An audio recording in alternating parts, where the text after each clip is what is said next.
Okay. We're officially going to start now. So, for the sake of brevity, I'm going to be skipping all the cutscenes. Skipping all the tutorials, of course.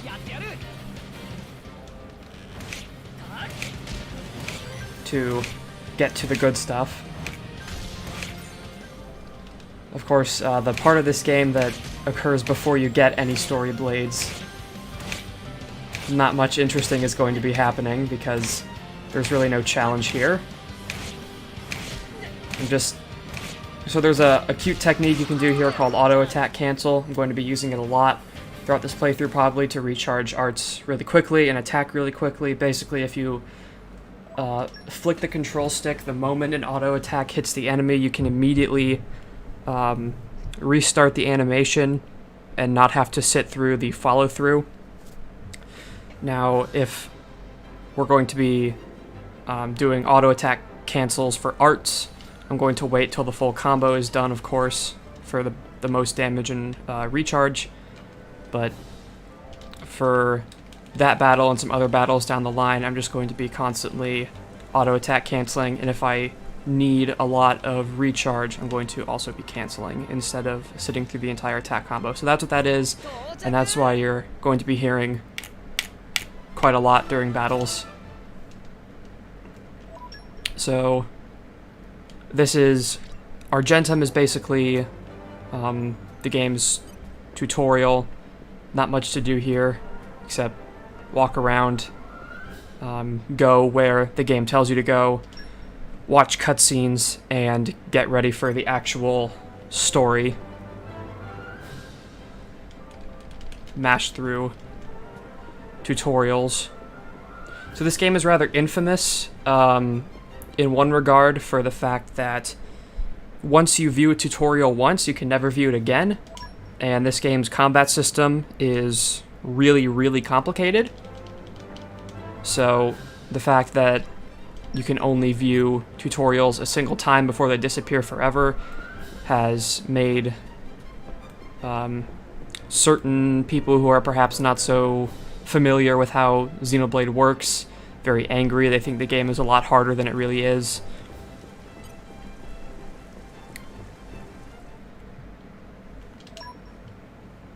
I've beaten this game 4 times now, so I think I have a pretty good idea of what to do and how to do it, but I've never actually attempted a challenge playthrough like this before.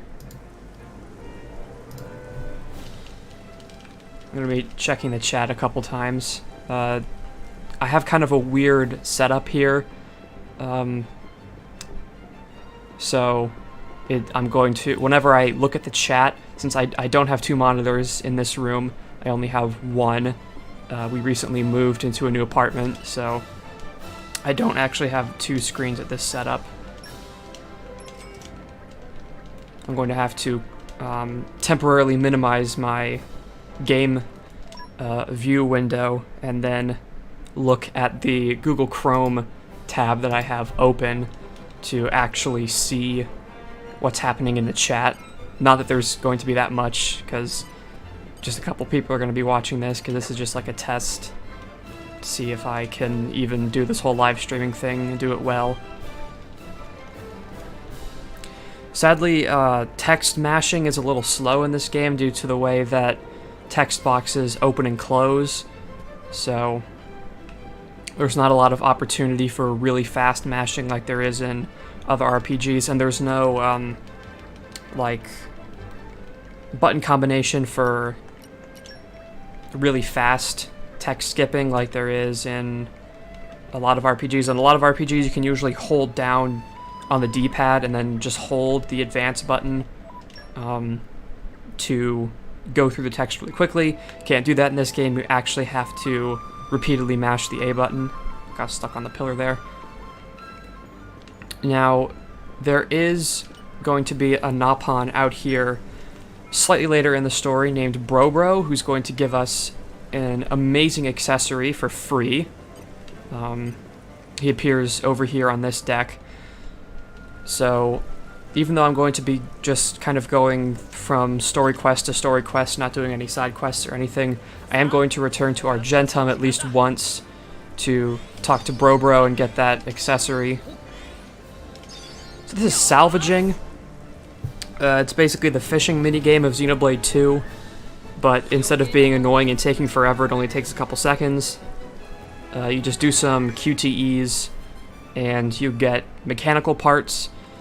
Salvaging is the only way to get mechanical parts for a pretty long portion of the game. So, for auxiliary cores that require mechanical parts, it's the best way to do it, of course. There's also quite a few side quests that require you to get rare mechanical parts from salvaging, and in those chests that come up if you get a good salvage, you have to do at least like okay at the salvage to get a chest. You get rare components, which are used for some side quests, and you can sell them for a lot of money. Sometimes they're used in making auxiliary cores. But you also get money, and salvaging, if you nail the QTEs, you can get a lot of money from salvaging, so it's the best way to farm. I'm actually going to stop at Honeycomb Suites, see if it's see if it's open. Yeah, okay. That's what I thought.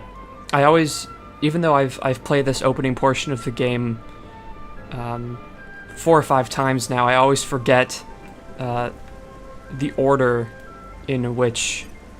Where am I going again? Yeah, I always forget the order in which you're supposed to do these menial shopping tasks, because they are in a very specific order. You can't just like kind of do them all in any order you want and then go on the mission. You have to do them in a specific order, and I always get them mixed up. So we have to buy some fish.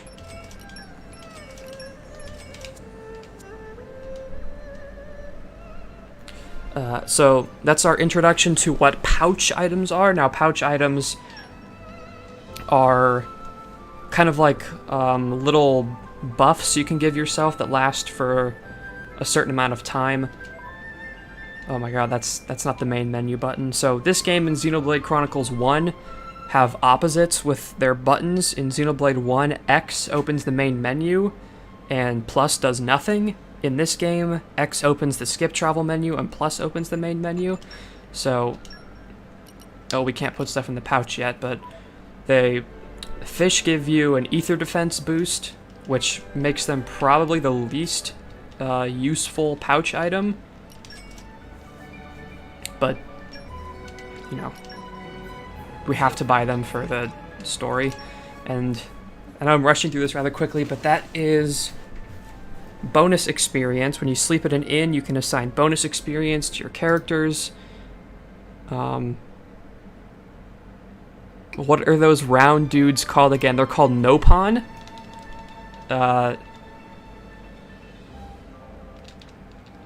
Some people think they're really cute and funny, and some people think that they're horribly annoying. I kind of ride the line between those two audiences. I think that certain Nopon are cute and funny, and I think that some Nopon are very, very annoying and unfunny. So here we see this fish. It gives us an ether defense buff. All fish give an ether defense buff, and rarer fish can give you, like, this one, for example, gives more HP recovery, more party gauge gain. I'm not going to be using fish very often, I don't think, outside of, wow, just walking right into that handrail, outside of a couple boss fights, maybe here and there. But what we're really going to be focusing on is sweets. Narsa pear jelly is possibly the best, that's like most cost efficient, best pouch item in the game. So as soon as we actually get Pyrrha, who is our first story blade, we're going to immediately toss the Narsa pear jelly into Rex's pouch and periodically return to Argentum to keep buying Narsa pear jelly, because it's really the best item for any offense-oriented character and a great item in general for pouches.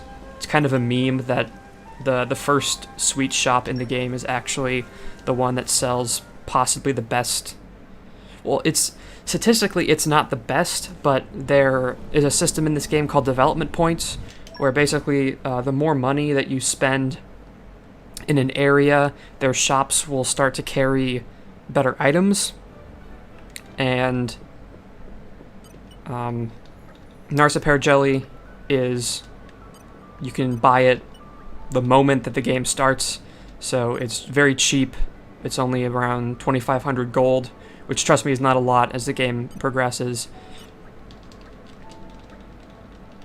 So we're probably going to be buying a whole lot of Narsa jelly and just jamming our pockets full of that sweet jelly for the affinity buff and arts recharge buff that it grants, because it, as soon as I finish this dialogue, I'll show the amazing effect of Narsa jelly.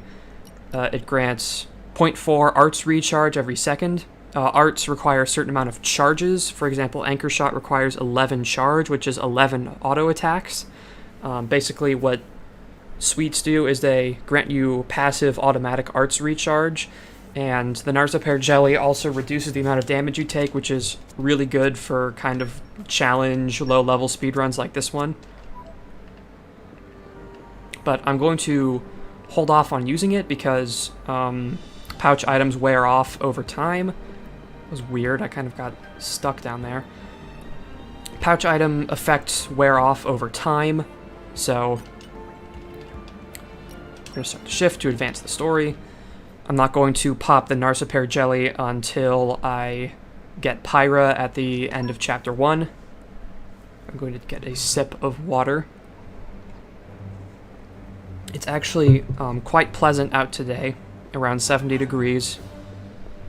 It's been raining, so it's cool and humid, which is nice. The past few days, it's been just horrifically hot. Yesterday, we had a kind of a family gathering for Father's Day outdoors, and it was probably around 100 degrees in the sun. Just horribly, horribly, horribly hot. So we're coming up on a boss fight here. Well, it's not really a boss fight per se, but it's a story encounter. Now, what you're going to want to do is let Mallos and Jin take all the damage, because Mallos has a blade right now, and Jin is just stronger than us in general, so what you're going to want to do is just stand behind the Lysak King, use Sword Bash to get in extra damage, because Sword Bash, of course, deals more damage from behind. For now, we're going to just keep Mallos and Jin in the party. They're much stronger than we are. We're going to let them do all the heavy lifting. They're intentionally much stronger than we are in an attempt, kind of gameplay story integration here, that they're so much stronger than us because they have blades. Well, Jin doesn't, but Mallos does. And Jin, even though he doesn't have a blade, he can do an entire driver combo in one art with Ultra Slash, I think? Well, either way, he has an art that can do break, topple, launch, and smash all in one art, which is... okay. I always forget about that stupid pitfall.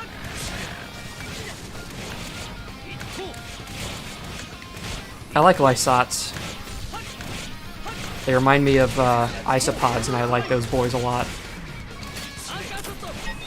So, you're also noticing here that... oh, I died. Dang, I'm good at video games. Okay, believe it or not, this area, the sunken ship, is actually, like, one of the hardest areas in the game.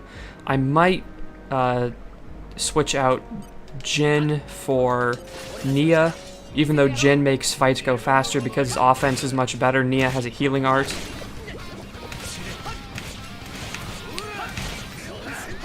Lysots are actually a brand new enemy type for Xenoblade 2. They were not in... oh, right. I need to I need to flip my arts around. I usually have Sword Bash assigned to the X button and Anchor Shot on the B button. Why did I put it on the Y button then? There we go. So, in case you couldn't tell, Jin and Mallos are not going to be with our group forever. They're actually two of the main villains of this game. I mean, I think the name Mallos is a pretty clear indication of this guy's business. But they're useful party members right now, so that's really all that matters. Walk around the pitfall. You can just run away from these guys. Oh my god. You know what? Maybe I will just try and stick it out. Not kidding when I say that this is one of the hardest areas in the entire game. And I'm describing the weather in such detail because I don't have much else to talk about. Because this is still kind of tutorial stuff.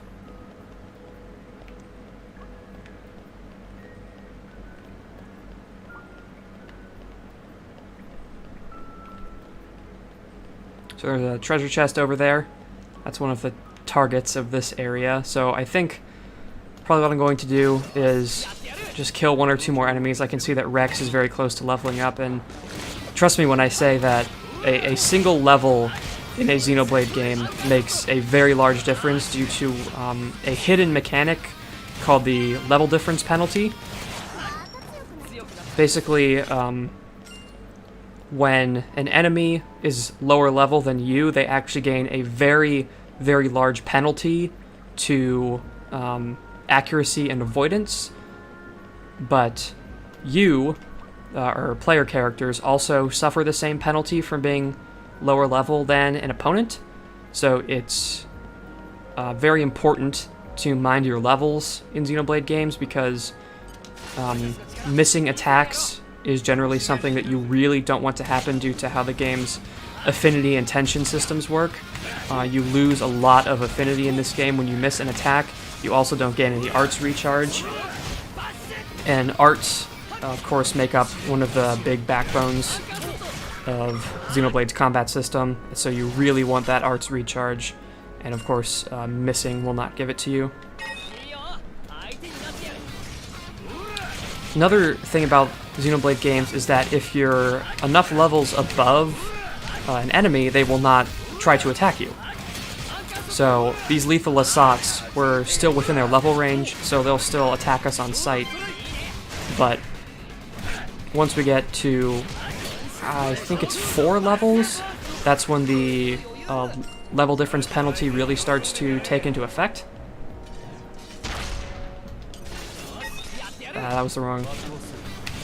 The targeting system in this game can be rather fickle at times. It's a bit difficult to describe why it feels a little inaccurate when targeting opponents, but when you play the game, it's clear what I mean. Like, the game wants to target the nearest foe, but it kind of struggles to do that. It typically just goes for whatever foe is nearest to the center of the screen. So, say, and it also prioritizes foes that are close to you. So, for example, right there, I targeted the Bubble Meduse, but I meant to target the Lethal Assault. But the game decided that since the Meduse was closer, and since it was nearer to the center of the screen, that that was going to be my target. So instead of attacking the aggressive Lasats in the area, it targeted me onto the Bubble Meduse. Now, I could just skip all these treasure chests, but I'm actually...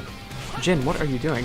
But I'm actually intentionally using them because money is very important in this game. Shopping is one of the most important mechanics, believe it or not.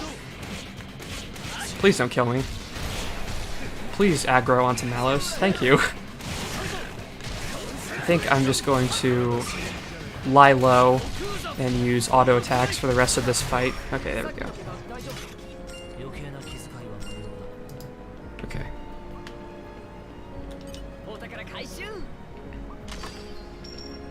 Even though you get money from defeating enemies in this game, which is not something that was in the previous two Xenoblade games, it's still very important to open treasure chests because they give you a lot of money, and they often have accessories or auxiliary cores that are just as important as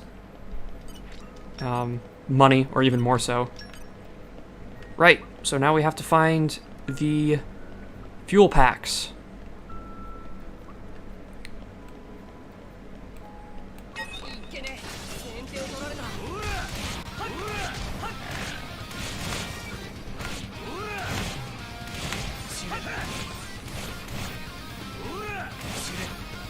We have to open that door, find the fuel packs, you know, basic role-playing game, early stuff. See, here's a cylinder bank. We got that fuel.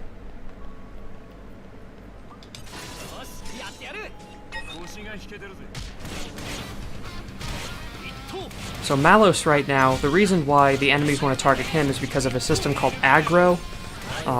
It's in a lot of other role-playing games, but it's especially important here. So basically, there's a bunch of different things that affect how enemies want to target and who they want to target. Art acquired double spinning edge. Nice, okay. So now we have double spinning edge, which we are immediately going to upgrade because it is Rex's best art. It's 2 hits, which means that he gets more critical recharge out of it, which is something that's going to come in very, very handy later. I never put on the Abyss Vest, did I? I did not. I'm just going to pop those accessories onto Rex because they're the only 2 accessories we have. Now that I have the Abyss Vest, I'm going to have a bit of an easier time due to the rather large HP buff it grants. Believe it or not, that Abyss Vest that you get in the tutorial is actually one of the best accessories in this game. Because for some reason, the other HP boosting vests you can buy don't have nearly as large of an effect as that one Abyss Vest you get in the tutorial for over half of the entire game. Just more weird OP stuff you get early. So here we have a pretty difficult early boss fight, the Megalo Alago, and of course it always opens the fight with that kind of sliding attack. Now of course, just like with every attack, or rather every fight in the sunken ship, you want Mallos to be taking all of the aggro. See? Okay, so the game just did a rather poor job of explaining how enraging works. Basically, every enemy in this game can become enraged under certain conditions. Usually it's when their HP gets below a certain threshold. And enraging can do an entire crapload of things. Usually it increases one of their relevant attacking stats, either strength or ether. So basically, what just happened in the cutscene we skipped is they found Pyrrha at the bottom of the ship because she is a legendary super weapon called the Aegis. She's the strongest blade in existence, and it was kind of a false flag operation, so they kill Rex when they find Pyra, but Pyra promises to bring Rex back to life, give him half of her life force if Rex takes her as his blade and takes her to a place called Elysium, which is basically like heaven.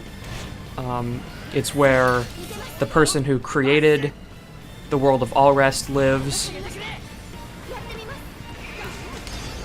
So what you just saw there was a blade special.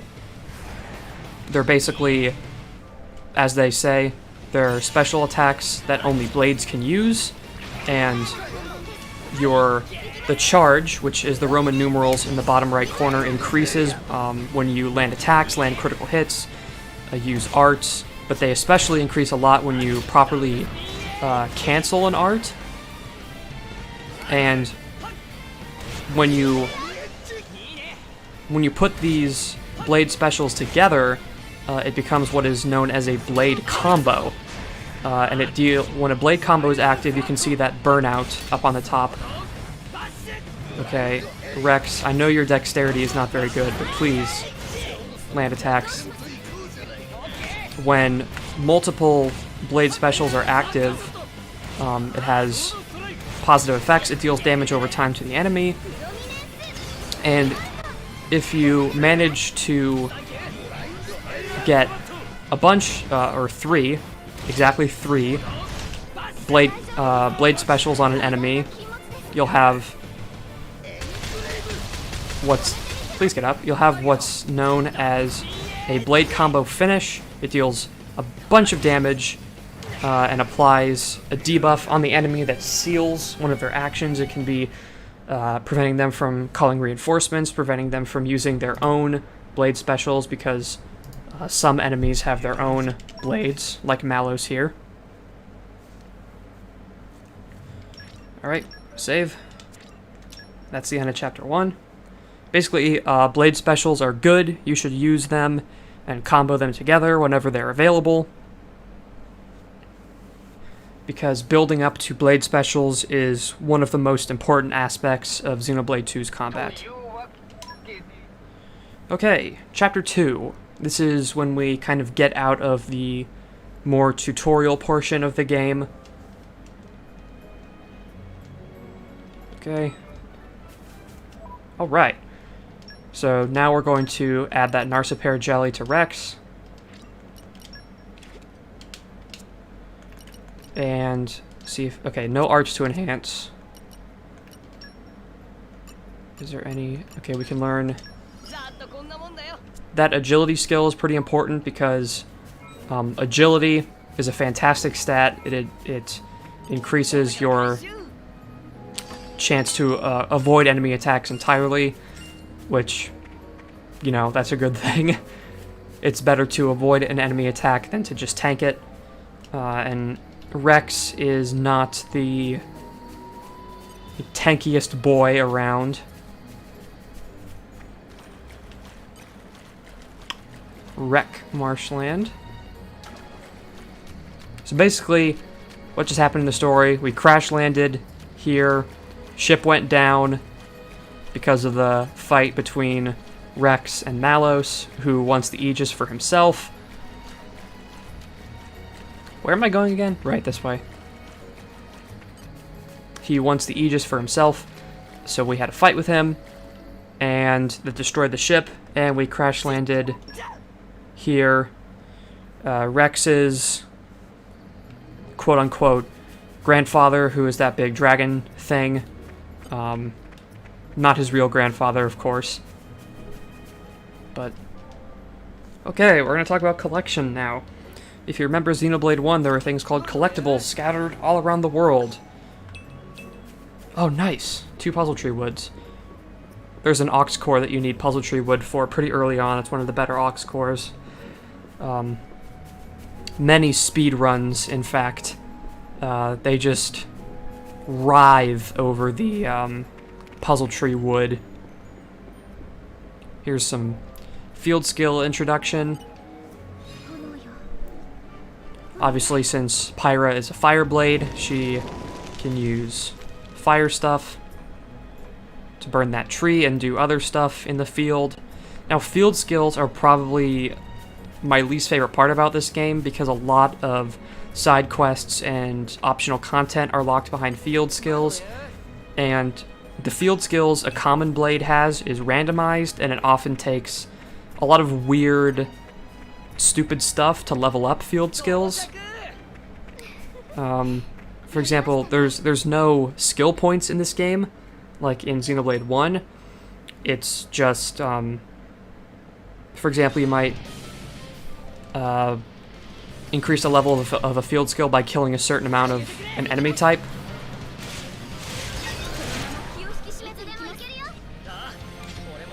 Okay, so this Worm Eater Brog is actually a very infamous enemy because it has the highest agility of any enemy in Chapter 2, despite it only being level 6, and other enemies in Chapter 2 being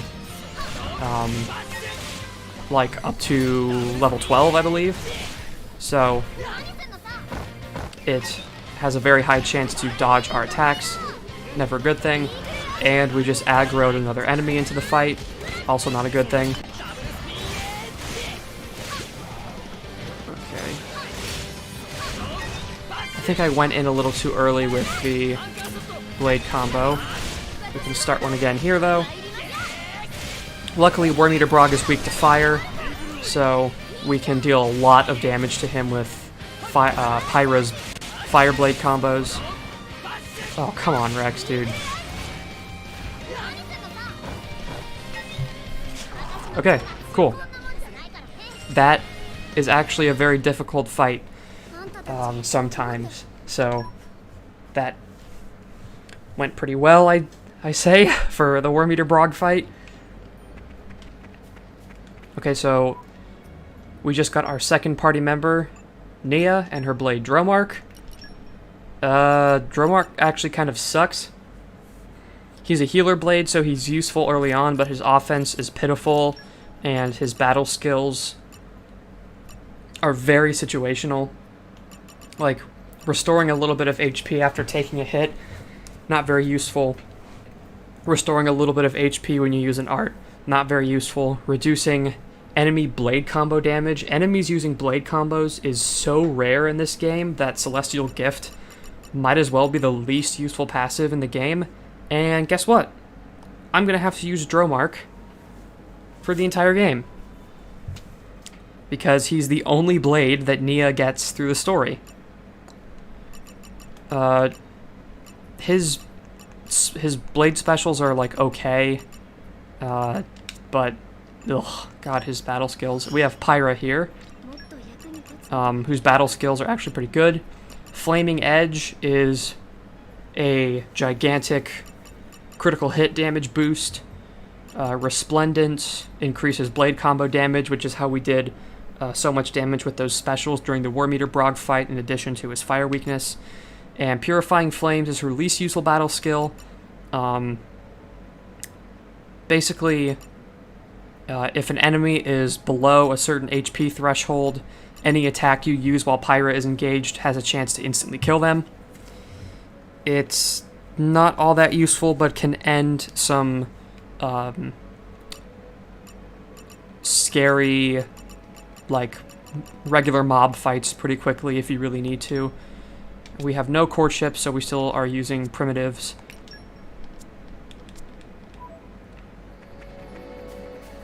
So, basically, in the story, we're going to a town called Torghast to see if we can evade the law, because, come on, pick it up. The Aegis is a very dangerous, or Pyra, because she is the Aegis, is viewed as a very dangerous super weapon, and many, many people are vying for it. So, we're going to see if we can hide out in Torghast, find some allies maybe, and try and take a boat to Elysium, because Pyra asked us to. So here you see, we need field skills here, but we don't have the lockpicking field skill, so we can't open this treasure chest. Now, expect to see that a lot in this playthrough, because due to the fact that we just have very few blades we can use, because of the story blades only stipulation, there's going to be a lot of field skill stuff locked off from us. I'm going to turn down the gain on my mic just a little bit. My audio readout says it's going a little high, so it should probably be better.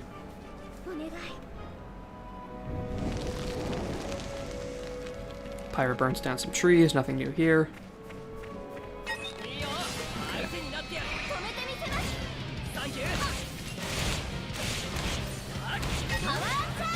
So basically, Nia is going to be a healer for pretty much the entire game. She has one great use in this playthrough, though, and that's the fact that she is one of two characters in this playthrough that has a break art. Usually Tora gets a break art through a pretty simple side quest that gives him a new blade, but of course, no side quests. Actually, Tora's exclusive break art from Poppi QT is the best break art in the game, but in this context, Nia is going to be one of two people with break arts in this game, and that's because Dromarch gives her a break art, and setting Wulfric onto Rex gives him a break art, and we obtain Wulfric during Chapter 3. Okay, so that tutorial was about Trust, but I'm still going to talk about Wulfric. We obtain Wulfric during Chapter 3 from a boss fight. He's kind of a weird blade that you gain through the story because he doesn't actually impact the story at all. He just drops from a boss for some reason. So he's going to be very useful. He's a very good blade too. He has the lowest defenses in the game, but has incredible attack power and specials and passives and stuff. So that's good. So this is the first major main area of the game, the Titan Dormont. It's a big grassy green field.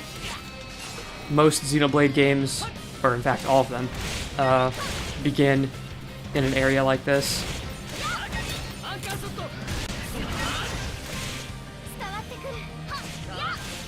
Let's go over and pick up this. Now Dormont is also a light difficulty spike because most of the enemies in this area are around, usually between level 7 and 10 in this open area. And even if you were fighting a lot of enemies in the sunken ship, you shouldn't really be past level 6 like I am. So they can take kind of a long time. But luckily, very soon, we're going to be reaching Torghast, which is the city there, over there. And we can purchase items there called core chips, which are basically this game's version of weapons. You apply them to your blades, their weapons get stronger. They gain some special effects sometimes, depending on the blade.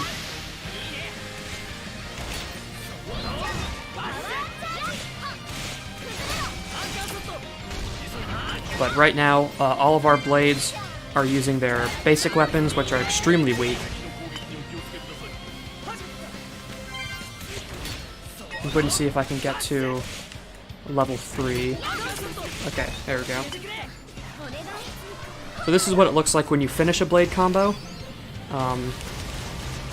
Deals a bunch of damage. Oh, Purifying Flames procced, how about that? After I just talked about how it's not a very good skill because it has such a low proc rate, it procced in the very next battle. It's kind of cute. So we're going to be heading to Torghast, get some weapons, and get a new party member. As you can see, field skills also, they can boost the amount of collectibles that you get from a collection point, which is very nice. Especially if you are going for some really good Ox cores, because basically the more powerful an Ox core is, the more collectibles it requires. There he is. There's the boy. Now we really... Okay. Alright, I guess. Oh no. Yeah, that's run away. Run away. That is a very infamous enemy right there. That Rogul, which is a type of bird enemy. They're much, much stronger than what you can deal with at this point in the game. So I think they were put there to teach the player that cutting your losses and running away can be a viable strategy, but still very annoying to deal with because you can die before you even really know what's happening. So here we are at Torghast.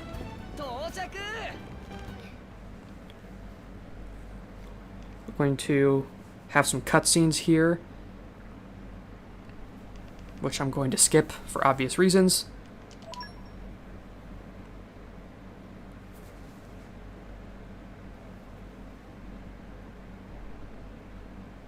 I'm rather pleased with how few loading screens this game has. They're pretty long when they do occur, but they're actually really quite sparse. Yeah, so we're going to buy this wing chip for Pyrha, which will greatly increase her attack, and a cheaper chip for Dromarch, because his offense is not quite as important as Pyrrha's.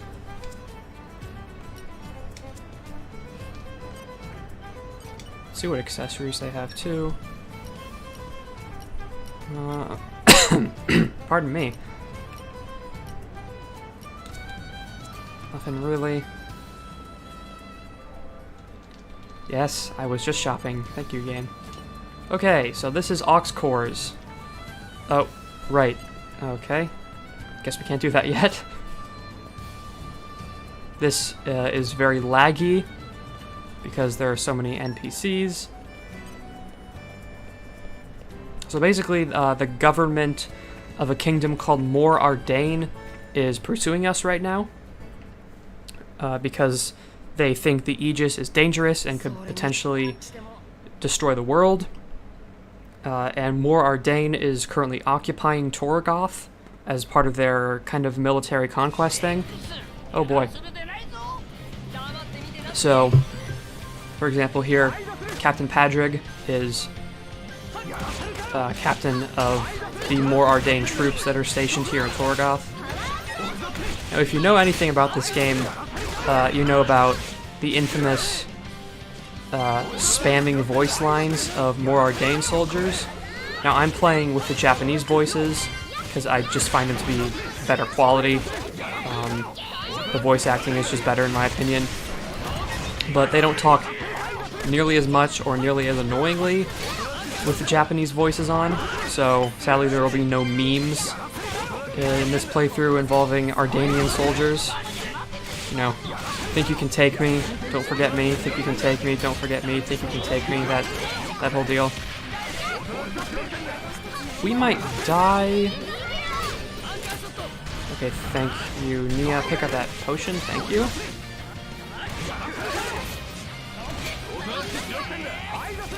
Taking out Padrig first is a better idea because you get fully healed when you level up and he gives a lot of EXP, so you can be fully healed to finish off these mooks who are much weaker than he is. They're also quite likely to take some area of effect damage from your specials that you're using on Padrig himself. And that's the Padrig fight. That's actually a speedrun ender right there, believe it or not. Just taking some sips from my water. Let me check that chat again.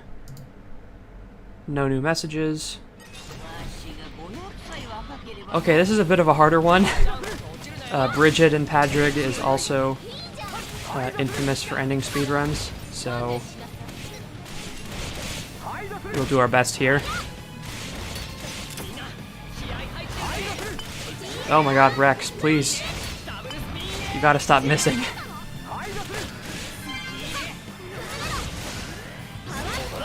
I'm kind of focusing in right now. Yeah, I know how blade combos work. Thank you.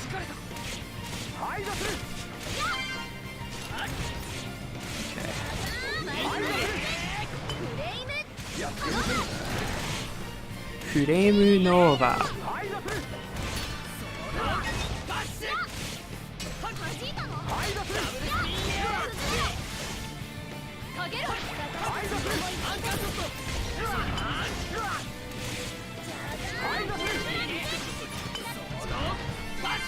Oh my god, Rex, please. At least Pyra has Eagle Eye, which increases Rex's accuracy a little bit whenever he misses, but missing a really important art like that, Sword Bash, not a good look. Not a good look indeed.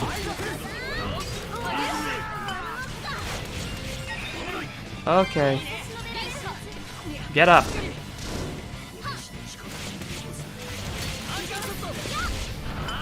Oh, and she just lost all her affinity, didn't she?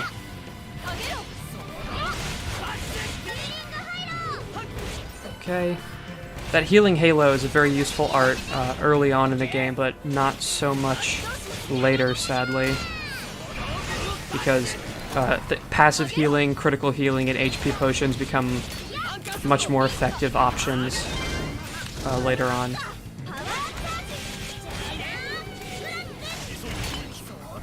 Strangely, Nia is keeping a lot of the aggro despite her lower damage output.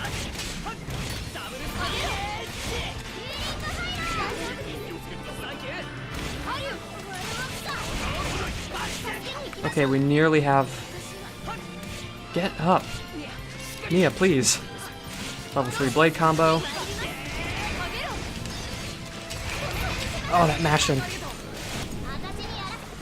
I might turn off the blade special QTEs because they're just very intrusive in my opinion. They get very old after a while, having to constantly mash buttons. Skip. That character, Brighid, will be joining us later as a blade in the possession of... Hello, camera? What is happening right now? Oh, the camera was really messed up there. Brighid will be joining us later, but she's an enemy at first. She's a very good blade, very powerful, one of the best tanks in the game, so I'm glad that she's going to be on our side. We do have to fight her 3 times, I think, across the story before she joins us.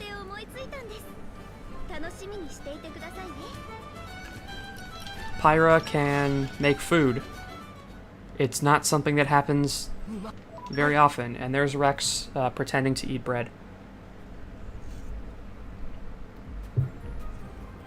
So, basically in the middle of the night, Nia was taken prisoner by the More Ardain guys, and we're going to go rescue her, because we owe her a debt for getting us out of a pinch earlier in the story, of course, when the ship was about to crash. Now here we just talk to a bunch of civilians to get this portion of the story over with. You have to talk to civvies, get rumors about what's going to happen to Nia, and then figure out where she is, how to get to her, that kind of stuff.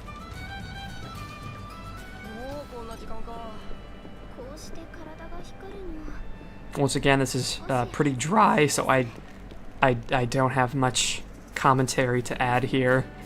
Just walking around and talking to NPCs mostly.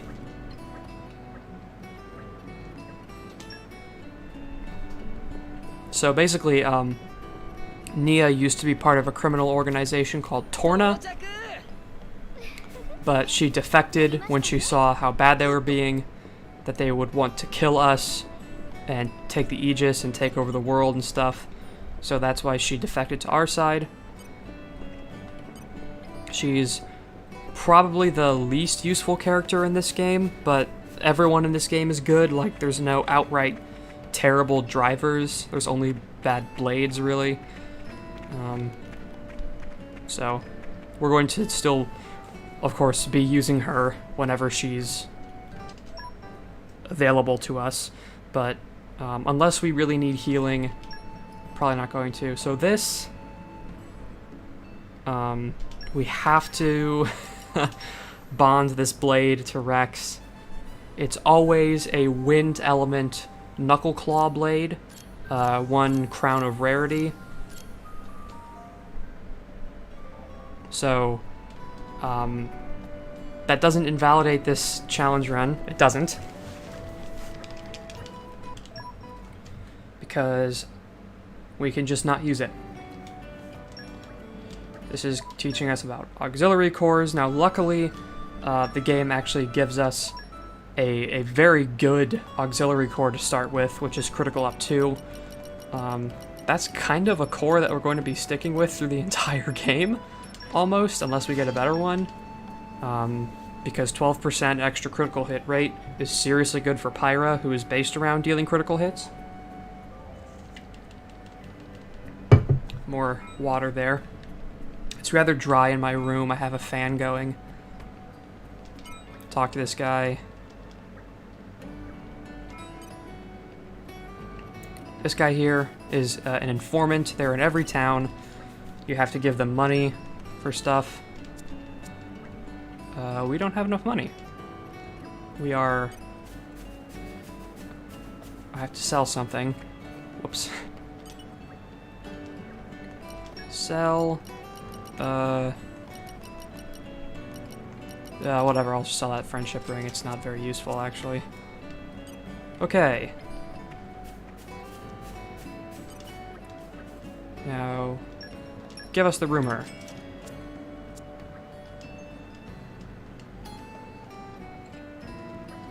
Come on. Alright.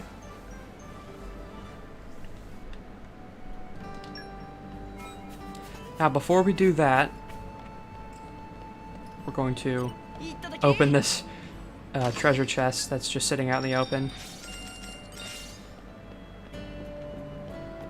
We got a couple core crystals and an overdrive protocol, which is completely useless to us right now, believe it or not. There are only 5 overdrive protocols in the entire game, which allow you to move a blade from one driver to another. Usually blades are fixed to the driver that they're bonded to, but when you use an overdrive protocol, you can get around that limitation. I can just fast travel to Tora's house. What am I doing walking all over the place?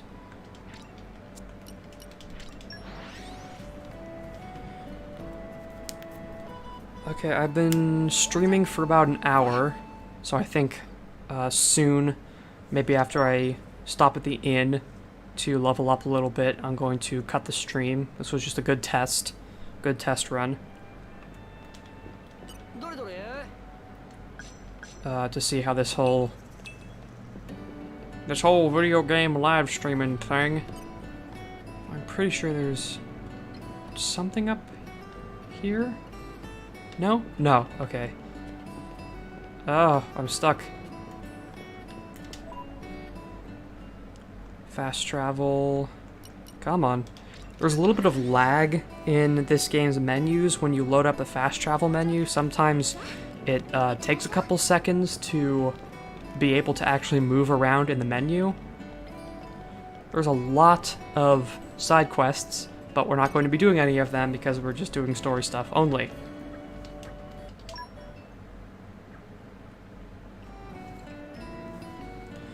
So, here in the story, Tora wants to help us out, and he's always wanted to be a driver, but he's too weak to use bond to a blade. So, and he's a mechanic, so he's building his own artificial blade, and we're going to help him so he can help us on the battleship. There's an area out here with, you know what? I'm going to go to the inn first. No, I'll just walk. And level up Rex a little bit because we're going to have to fight a mini-boss that I've noticed is actually a little bit too tough for us at this point in time. Going to sleep at the inn.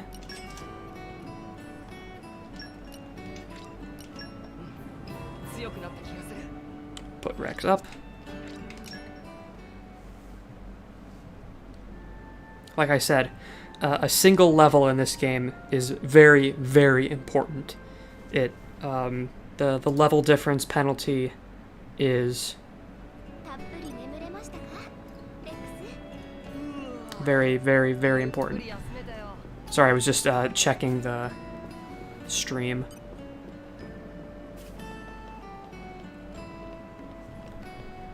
How's my bit rate? Okay, it's good.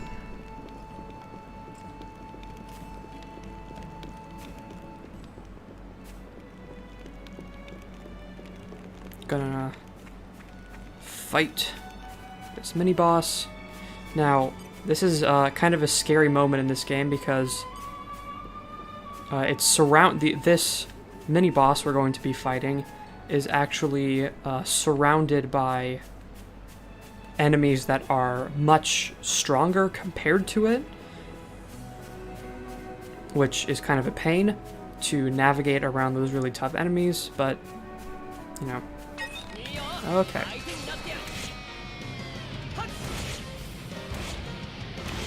And trust me, 1v1s in this game are very difficult.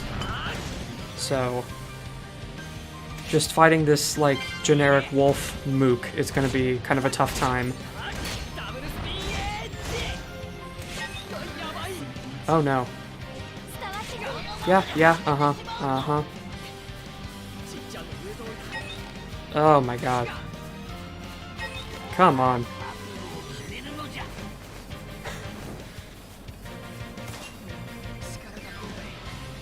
This is why this part of the game is rather annoying.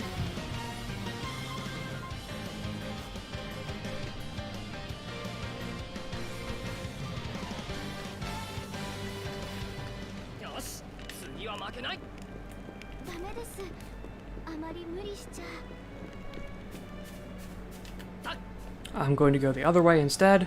I was hoping to get a little extra experience, but with one party member, this is a little too tough because encounters in this game are... What is she doing? She's like kind of clipping. Encounters in this game are definitely designed around having a full party to fight. A common criticism of this game actually is that enemies have a lot of HP, which they do. But I think there are mechanics that abate that issue somewhat, but 1v1s in this game, you either die very quickly or win after a very long time. There's really no in-between with this game. Going to do the full combo. Also going to get in the optimum range. If you haven't noticed, that little fire icon in the bottom right corner will glow sometimes. That means you're in the weapon's optimum range, and you'll deal 15% more damage. It is never once mentioned in a single time in this game that is a mechanic, but it is. Ooh, 2 potions, nice.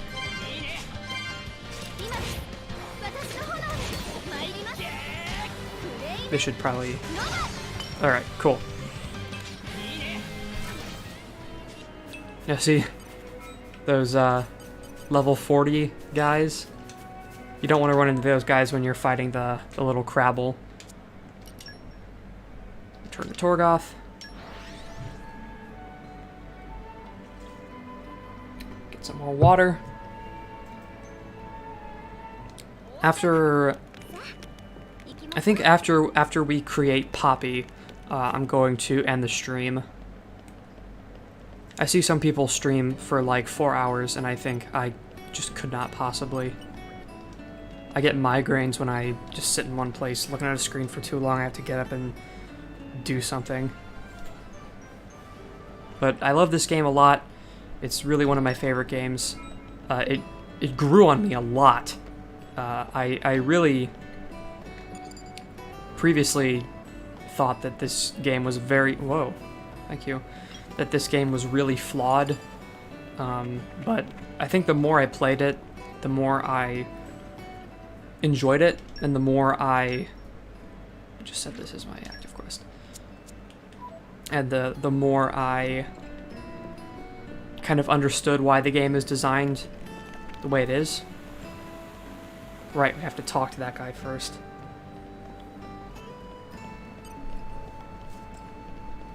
Like, for example, the long encounters and everything. Now we have to get a bunch of buy-on connectors. So we can buy some from this guy, and we can also salvage them. So, seeing as how we don't have enough money to buy even one buy-on connector, we're going to do some salvaging. And that will also give us a little more money, which we can use in turn to buy more buy-on connectors in case we don't get them quickly enough from salvaging. Now we do have to buy cylinders for salvaging. I completely missed that QTE.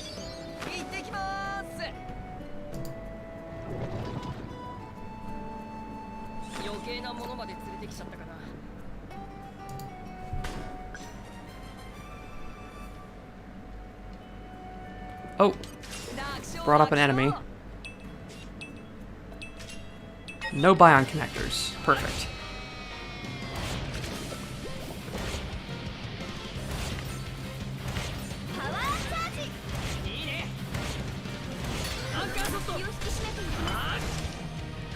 Oh my god.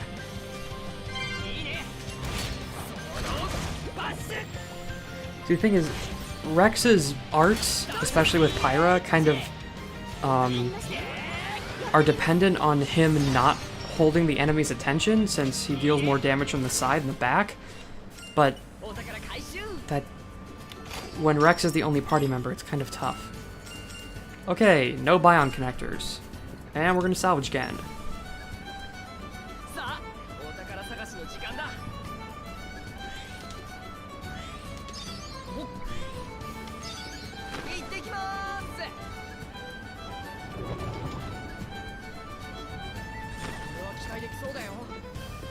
Alright, let's see what I brought up this time.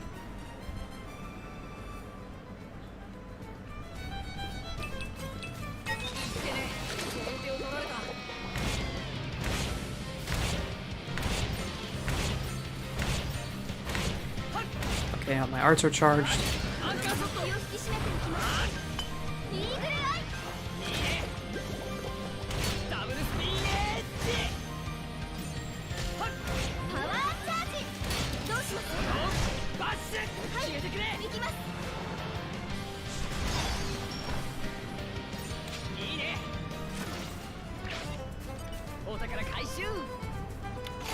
Buy-on connectors!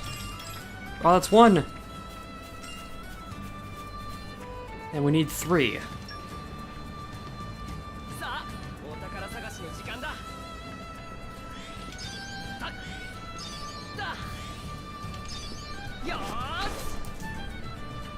Sorry about my fingers there.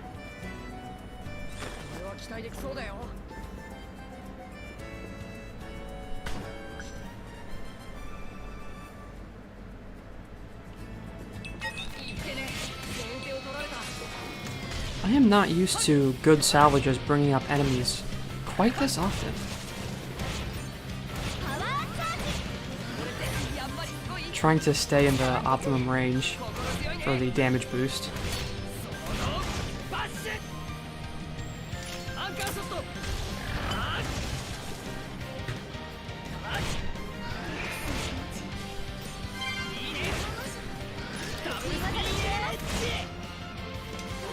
Finish it off with Blade Special. Simple stuff.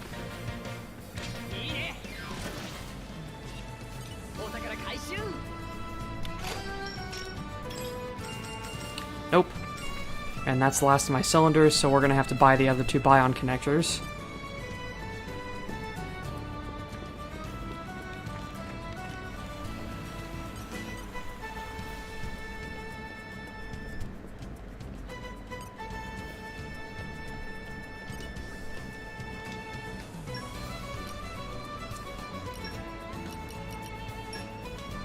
Sell most of the stuff I just brought up for a little bit of money. Buy that one. And now we just need one more. I'm actually going to equip an auxiliary core on Pyra real quick. That critical damage up, or just critical up rather. Alright, so now we need to figure out how to get 4,000 gold. Oh, I can sell core crystals, because I'm never going to be using them. Well, that'll be a good source of income, that's for sure. Red thread.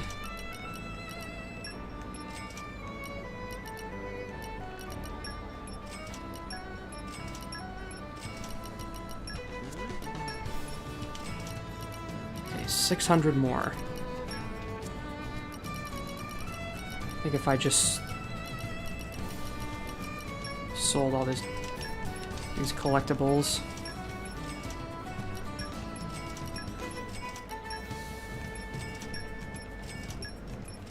Okay, that's 4,000.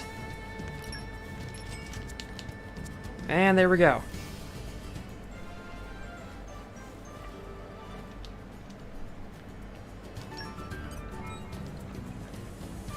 So now we're just gonna fast travel back to Tora's house.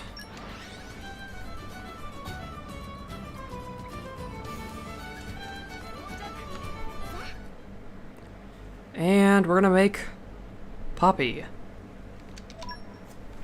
This cutscene is hilarious, but I'm skipping it just for brevity's sake.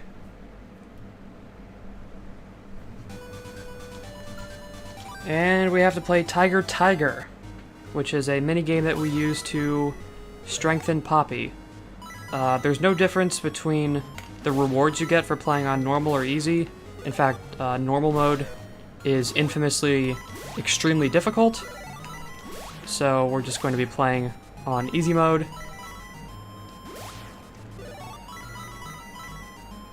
The ether crystals that you pick up in this game are actually currency that you use for improving Poppi, who is a very unique blade. Due to the fact that none of her skills are innate, you have to actually build her skill set by yourself, which makes all three of the Poppi models some of the best blades in the entire game, honestly. Because you can put together all of the best skills and special secondary effects and stuff that you want. And completing Tiger without taking any damage gives you a big boost to your ether crystals, which are currency that you use to do a lot of stuff with Poppi's skills in a mode called Poppi Swap, which is how you build Poppi. It's not all that like super useful right now, but later on in the game, especially if you want to optimize Poppi, playing Tiger, you're going to be playing Tiger a lot.